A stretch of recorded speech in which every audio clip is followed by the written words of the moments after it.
You know, now I'm thinking about it. I'm trying to think of other video game composers.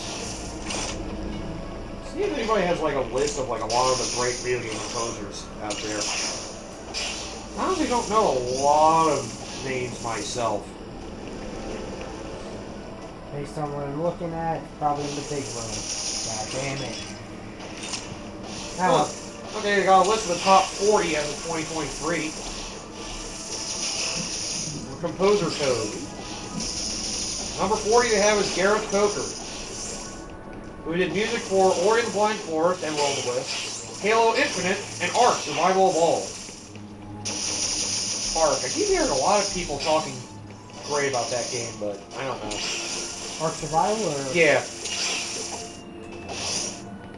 It looks like another one of those like open world. Oh, yo, I do remember another bit of news that came in recently. Since we're talking about EA. Yes. You want to talk about what happened to Bungie? Oh, I don't know what happened to Bungie recently. They got bought out by EA. Oh, jeez, I actually did not know that. Holy fuck. Look it up if you don't believe me. Oh my god. Wow. Jeez, they're really just buying up all the former fucking Microsoft shit. Yeah, look it up if you don't believe me, but that's what happened. Jesus. Yeah, I know they were already having trouble with, Marathon and the whole fucking, you know, plagiarism thing they had.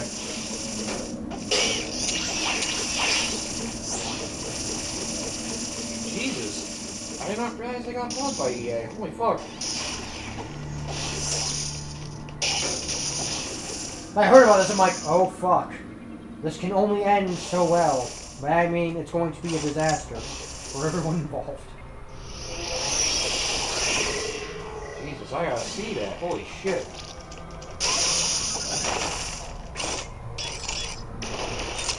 Oh, okay.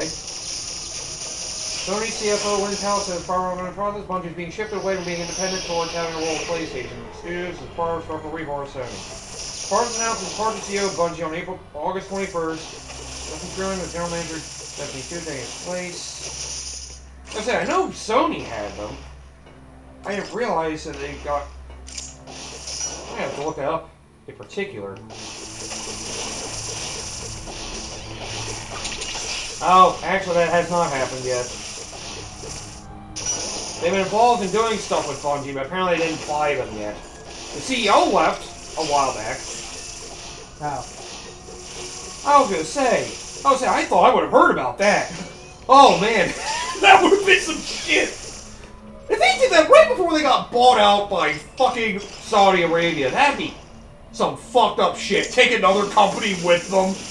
I mean, they just have everybody else under their banner taken with them too, but still. If Sony sold them after 3 years, that would be some shit. I was gonna say, I know Sony's been still trying to use them for their multiplayer efforts. It's just not been going well. Oh. Weird. I thought they got bought out for me, because I remember hearing stories about the EA thing, but yeah. I know, it was BioWare back in the day, of course. Yeah. Let's say, it must have just been news of the CEO leaving. Because they've been having trouble with the whole Destiny 2 thing. Oh, yeah. People have been mad at Bungie ever since we seemed like they had the final expansion, and then they just kept doing more. It's just like, are you guys gonna do it every game and stop expanding on this one? Like, Jesus. I was gonna say, that would have surprised the shit out of me. Like, holy shit. Like, Gareth Coker's a really big frickin'. He's an well-known game composer now. I know that one. 39, Hitoshi Sakamoto. This is fantastic. Known for Final Fantasy, Vagrant Story, and Tactics Ogre. I have Tactics Ogre for the Switch. Maybe I'll play it one day. Some of the most notable themes that Hitoshi Sakamoto has done include The Battle for Freedom from Final Fantasy XII. I know that theme. Truth from Vagrant Story. Impregnable Defense from Tactics Ogre, Let Us Cling Together. Right, that's the really good one if I remember correctly. Yeah. And Heroes theme from Final Fantasy Tactics. Oh yeah, there's Evilist Chronicles that came out recently too. That's another one up for Best Remake of this year. I haven't heard too much about that one, whether it's good or bad, but it is Final Fantasy Tactics. I know they give you the option of having like the original graphics and soundtrack of the original game on there as an option. That's nice. I think it's coming, that's probably what I'm thinking. 38, David Wise, of course. Donkey Kong Country, Diddy Kong Racing, where he's most known for, apparently. Although, Snake Pass and Battletoads, he's done stuff for. Oh, I didn't realize he did stuff for Battletoads. His most well-known works, most of these are pretty obvious. Aquatic Ambiance for Donkey Kong Country 1. Sticker Bros. Symphony for Donkey Kong Country 2. Ancient Link from Diddy Kong Racing. I'm trying to remember what. I think it's the first or the third course. That one is good, though. And Sagi's Realm, Waterworld, from Snake Pass. One of the early Rare games. You know, I should have figured he was with Rare in the early days as well. He was probably the first composer. I don't know when Grant Kirkhope joined them. David Wise did a lot of good early Rare stuff. I assume around DK64, maybe? I know he helped, him and Grant Kirkhope both worked on that one. I know that for a fact. I know Grant Kirkhope did exclusively do the Banjo-Kazooie soundtrack. That makes sense. I want to say Grant Kirkhope also did the soundtrack of Blast Corps, so he was at least around in the N64 era. Early on. Can I say, like, he was there for the N64 era. But Yeah. I know he's there for Blast Corps and Banjo-Kazooie before Donkey Kong 64, at least. I don't know if he was around for the early 90s stuff. At least David Wise was. 37. Ah, yes. Another one you like, T. Lopes. Yep. He does some good stuff. A lot of indie stuff. He did the stuff specifically for Mania, if I remember correctly. Well, He did soundtrack for Shredder's Revenge as well? Huh. I did not know that. I thought I saw his name somewhere in the mix. Yep. He's known for his work on Sonic and Teenage Mutant Ninja Turtles games in particular. Yep, he worked on Sonic Mania, part of it. Yep. And Shredder's Revenge. 3 iconic tracks they have on here listed are Studiopolis, Act 1. Press Garden, Act 2. Yeah. They picked the 2 original worlds from that game. They're better iterations of those tracks, yep. And The Wrecking Crew from TMT Shredder's Revenge. Huh. Which track was that for? I'm trying to remember. I don't know. God damn it, I don't need ads right now. But yeah, T-Lopes is a pretty good one. Yeah, he definitely is. He definitely is.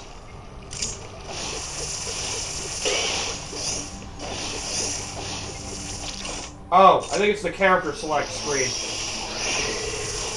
Okay. So that was him, okay.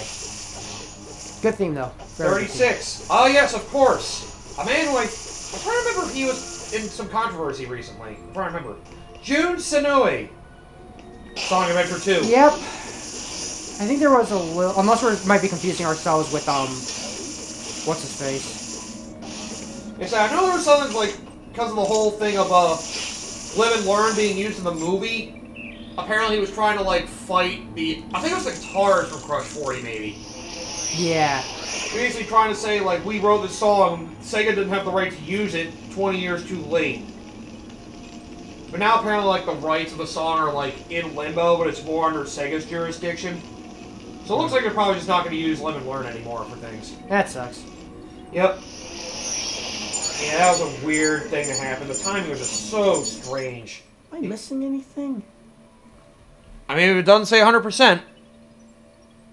Yeah, sometimes you gotta dig in some weird places. You gotta look at some weird gaps. Yeah, according to the map, we got that one. I'm pretty sure I remember this one. At least I'm pretty sure. Well, yeah. If it's a dot, not a circle, then yes, we got it. It's only if it's the empty circle that indicates we didn't get something there. Well, when in doubt, look at a lot of the areas where there's, you know, nothing on the map, but it looks like something can get filled in. This is the fun with item hunting in Metroid games. But yep, the standout songs they have from Jun Senoi, pretty obvious. Escape from the City, City Escape, Sonic Adventure 2. Live and Learn, also from Sonic Adventure 2. And I Am, All of Me, Shadow the Hedgehog. Yep. To be fair, that song is great. I hate the game, but the game sucks, but the soundtrack... The soundtrack is pretty good. Yeah. Just remember, that was a game made by the American Sega team. Says a lot about... Yep. Shut up now. Number 35, they have Yuzo Koshiro. Known for Streets of Rage, ActRaiser, and Atrian Odyssey. Oh, they worked on Atrian Odyssey. That explains a bit. I'll say, I remember at least playing Untold 2. I did enjoy some of the music in that game, for sure. I played a decent chunk of Metroid Odyssey. Yep. Streets of Rage, of course. His standout tracks include Go Street from Streets of Rage 2, probably one of the stage themes. Ballstein from ActRaiser. And Chalky Woods from Atrian Mystery Dungeon, the first one. And a lot of these are Japanese. They do write a lot of good music tracks. So weird how, like, influenced by, like, progressive music and jazz, a lot of these video game composers are. That's why so much video game music is interesting. Number 34, Noriyuki Iwadare. That's a name I'm familiar with. Ah, Phoenix Wright, Ace Attorney. Yeah. As well as Lunar. The things he's known from are Grand Finale from Lunar, Silver Star Story. Pressing Pursuit, Corner from Phoenix Wright, Ace Attorney. Yep. Course, yep. And Promenade from Lunar 2, Eternal Blue. I guess that's... Is Lunar another RPG series? Yes. Okay. That makes sense. Is that a Capcom one by any chance? Lunar, no. Okay. Capcom has an RPG series that's Breath of Fire. Yeah, okay. Is that their only one? Yeah. Wow. Well, there's one series they just... Well, then again, they have so many others, I guess they don't really need to. They do have a large variety in their name, to be fair. They have a lot going on with their name. Yep. Some people are complaining because they want to see more of the stuff that they put in the backlog, but it's also a case of... My argument is just... If the person who's going to be working on the series, is it even... If they have the heart... Do they have the heart to actually do it justice, I guess is the best way to say it. Mm-hmm. Yep. Alright, number 33, another one you know. Motoi Sakuraba. Yep. Those known for Dark Souls, Mario Golf, Mario Tennis, and Shining Force. Why do they mention Gold Sun? Funny thing, they mentioned a Gold Sun song in his most notable soundtrack. Most notable songs. God damn it. Most iconic work they have is Firelink Shrine from Dark Souls. I think I have heard there are some good music tracks. I mean, Dark Souls has good music. Yeah. Stab, the Sword of Justice from Star Ocean, the second story. Title screen from Mario Tennis Power Tour. Oh, they picked the Game Boy Advance one. I haven't played that one. I imagine it's still good, though, soundtrack-wise. And Prologue from Golden Sun. Yeah. Oh, they didn't pick the frickin' fight theme against, Satros. Satros, that was it. Yeah. Yeah, that was probably the best theme in the I was game. trying to remember the name on the top of my head. And yeah, I forgot Nintendo Music does have Golden Sun, both the first two Golden Sun soundtracks on there. I'm kind of afraid to dig into the Lost Ages soundtrack in case I get spoiled something. Do it at your own risk, so Yeah, I say, imagine the soundtrack for that. Is it better than the first game? Or just about the same, I guess? I'd say it's about the same, Okay. which is still generally good. Alright, fair enough. I was curious. Although I will say I have a personal preference for the second game's music, so... Yep. 32, Kenta Nagata. One of Nintendo's composers, known for entries in Legend of Zelda, Mario Kart, and New Super Mario Bros. They have a lot of tracks for him, including Rainbow Road from Mario 64. Oh, wow, he did that one? Shit. So he did the slider theme. Huh. Goddamn. Neat. Work Your Body from 1080 Snowboarding. Oh, yeah, those did have good soundtracks. Title theme from Animal Crossing. Fair enough. The Great Sea from Legend of Zelda: The Wind Waker. That is honestly one of my favorite of the main overworld soundtracks in the Zelda games. Yeah. Great Sea might be my favorite one of those. The Twilight Princess one is pretty good too. Ocarina of Times is pretty magical. Where a lot of the others are more just a remix of the main Zelda theme. Yeah. Great Sea's great. Overworld from Super Mario Bros. Wii. I guess it's probably the first one, man. Title for Mario Kart 7. I mean, Mario Kart has been known for having amazing music. Yeah, it's a Mario Kart thing, alright. Yup, their music is great. That's a joke a lot of people make about Mario Kart World. Like, hey, pay $80 for a soundtrack, right? They get a game as a bonus. And the thing is, how you listen to most of the soundtrack, that's what you do in the open world. You go to the open world, that's where a lot of the soundtrack plays. There are a lot of nice remixes in that game, to be fair, I will say. Oh, yeah. Well, Remix-wise, there's a lot to say from it. I do have to wonder something. Is there some stupid thing where the power-ups might be coming from a different area? Like in the center, maybe? Well, they're in this area. It's just where. Like I said, it's a pain in the ass. You really got to dig your radar to everything. Like, Okay. You might want to dig in the... How do I say dig in the middle, maybe. Yeah, it's a bitch. It will show up on the map, but... You just gotta look and make sure you see anything that looks like a circle. I know there are some walls that are hidden away. You basically look through all the corridors. I love this with frickin' Metroid. Another reason... Oh, right! I think I forgot to mention this the whole time we were doing Samus Returns. Yeah. You know how most Metroid games, they have a whole percentage thing, you go from 0 to 100%? They make it very convenient for the fact you only have to find 100 items. Yeah. How do you like it into this game? It's 150. It's the only Metroid game that's decided to go not for 100, but 150 items. You know, outside the first two Metroid games. You know, now that you say it like that, there might be something I might have missed, like a Jackass. Like I say, it could be another corridor, it could be towards the center. It's really annoying how to find some of these. And because it's a hidden wall, it doesn't necessarily show up as an extra room on the map until you scan it. It sucks. Yeah, Ken Nagata is one of the supporting composers for Nintendo back then, and now, I guess. I don't know this one. Number 31, Matt Kenyon. Never heard of that one. What games has he done? Let's see. Oh, he's the author of this blog post. He does songs for games such as Siberian, The Time Traveling Warrior, One Gun Guy, and Orbis. Yep, Okay, so that's why he's weird. So he put himself on this list. Weirdo. 30, Yasunori Nishiki. Octopath Traveler. Oh wow, so he's a relatively younger composer too. Huh, neat. Known for some of the tracks of the game, including Battle at Journey's End, Decisive Battle 1, Oh. and A Sea Breeze Blows. Well, he probably did the whole soundtrack for Octopath Traveler. I imagine 2 as well. I haven't played 2, so I haven't seen the names for that one yet. Yep. And hey, what I heard of the soundtrack of Octopath Traveler is good. I played the first one. The first one was great. Yep. I still need to try to urge myself to finish it. It's in my backlog. Number 29, Akira Yamaoka. I've heard that name. What games? Silent Hill. Ah. 3 iconic tracks I mentioned are Not Tomorrow from 2, Theme of Laura from 2, and the Silent Hill theme from the first game.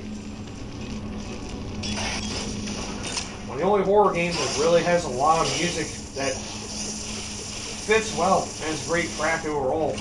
Good. Number 28. Oh, okay. I can believe that. I just need to play more of their games. Peter McConnell. I've heard that name, yeah.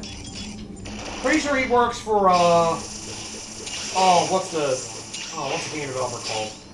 He did Psychonauts music. Yeah. As well as Monkey Island and Broken Age. He's with that. I'm trying to remember who that developer is. Shit. Or publisher, whatever one it is.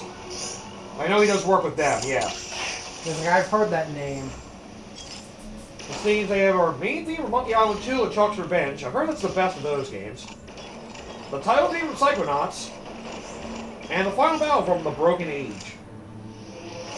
I do want to play Psychonauts at some point. I played the first Psychonauts. I have the second one, I just haven't sat down to play it yet. Yeah, that's why it's I heard the second one's pretty good too, though. It has been on my radar for a while. Number 27, they have Neil Acree, Blizzard composer.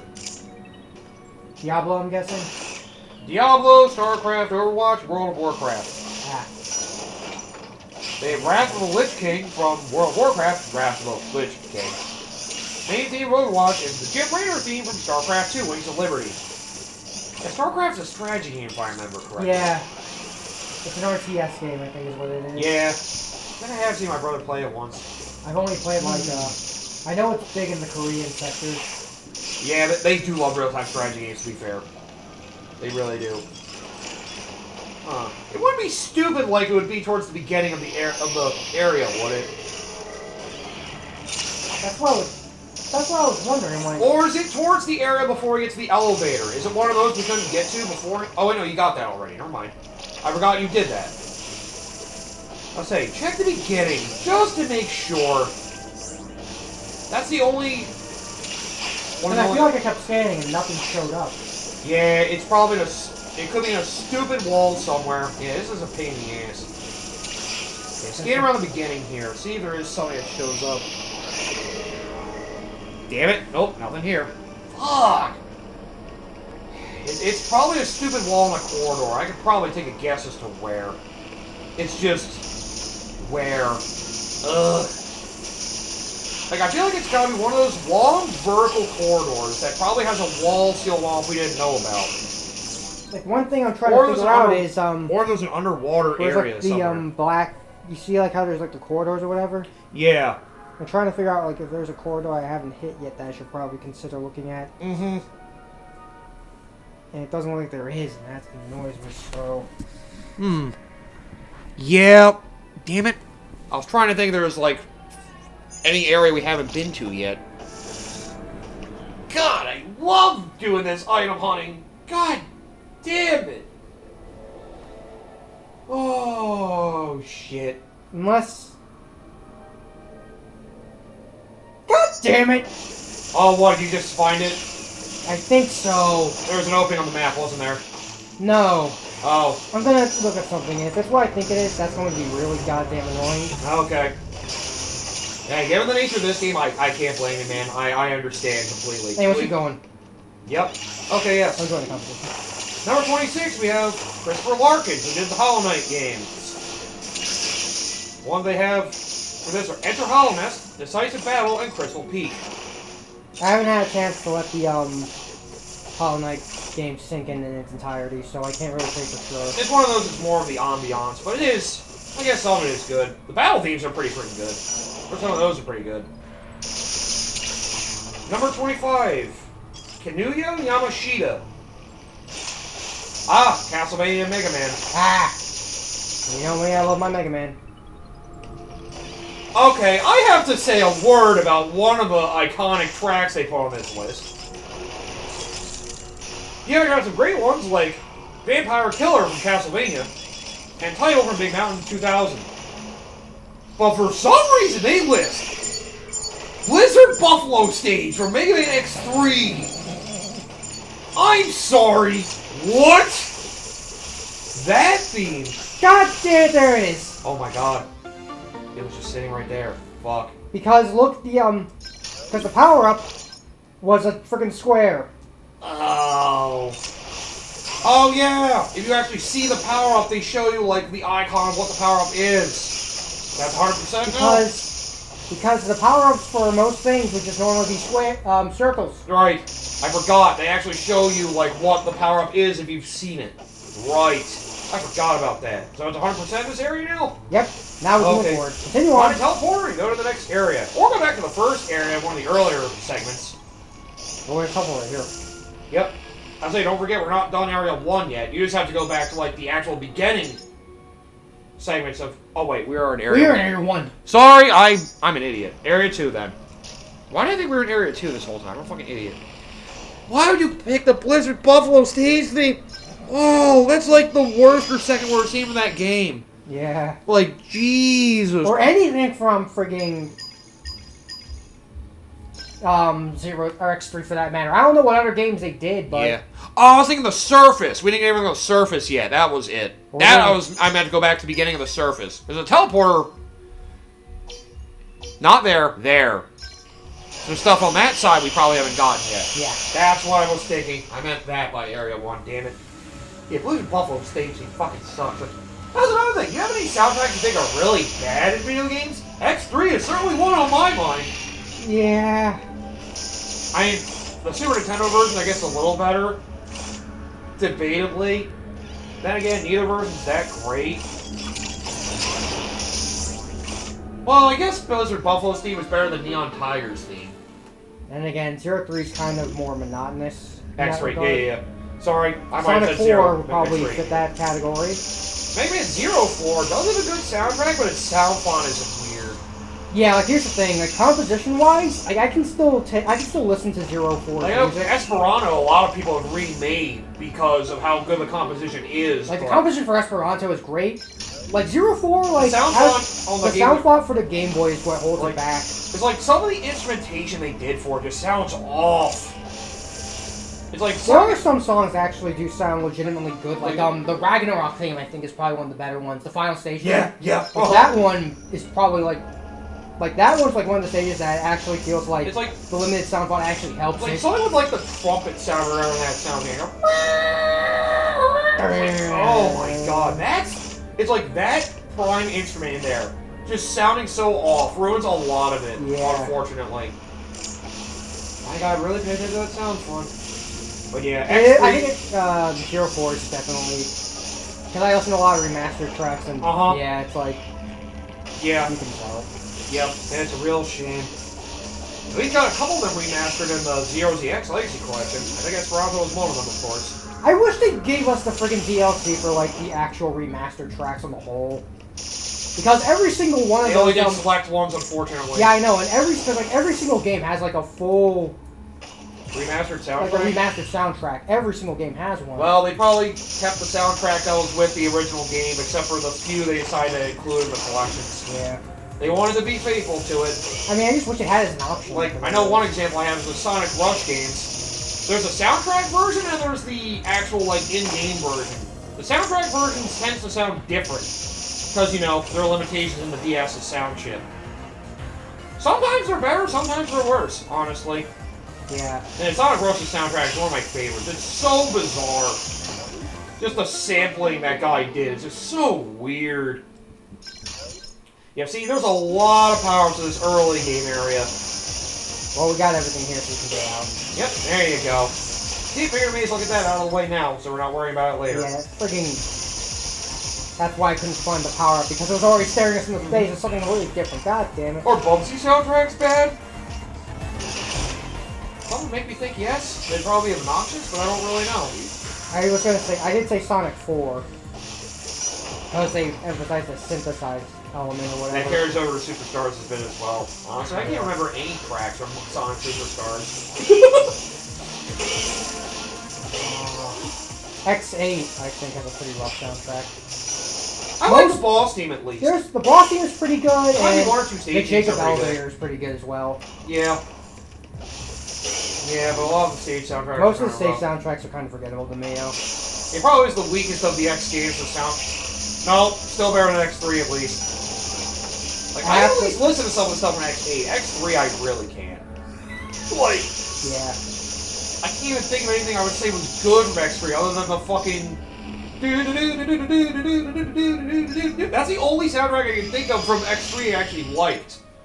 I can't think of anything else.